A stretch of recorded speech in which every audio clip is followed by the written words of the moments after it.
Hello, আমি শ্রেয়া চলে এসেছি তোমাদের সাথে আরও একটি নতুন ভিডিও নিয়ে। তো আজকে দই পটল বানাচ্ছি, তো ভাবলাম তোমাদের সাথে একটু শেয়ার করে নেওয়া যাক। জানি তোমরা সবাই বানাতে পারো, তাও আমি কীভাবে বানাই সেটাও তো তোমাদের দেখতে হবে না।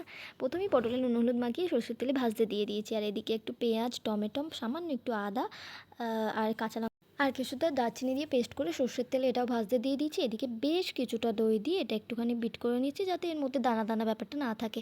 তারপরে এই মশলার মধ্যে পটলটা দিয়ে চাপা দিয়ে কষতে দিয়ে দেবো। যখন কষা হয়ে আসবে দইটা দিয়ে আবারও একটু কষতে দিয়ে দেবো। দই ক্লিপটা তোমাদেরকে দেখাতে পারিনি যখন দিচ্ছিলাম, কেননা সকালের রান্না খুব তাড়াতাড়ির মধ্যে হয়েছে, তখন আর বানানো হয়নি।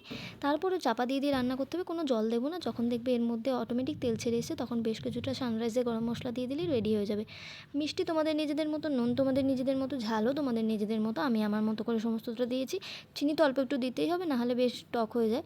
তো এইভাবে বানিয়েছিলাম দুপুরের একটা খুব সুন্দর, মানে গরমের স্পেশাল দই পটল, যেটা সবাই খাও, আশা করি সবাই খুব ভালোবাসো। আমিও মোটামুটি ভালোবাসি, খুব একটা না। তোমরা জানাতে ভুলো না কেমন হয়েছে। চলো আজকের মতো টাটা, সবাই ভালো থেকো।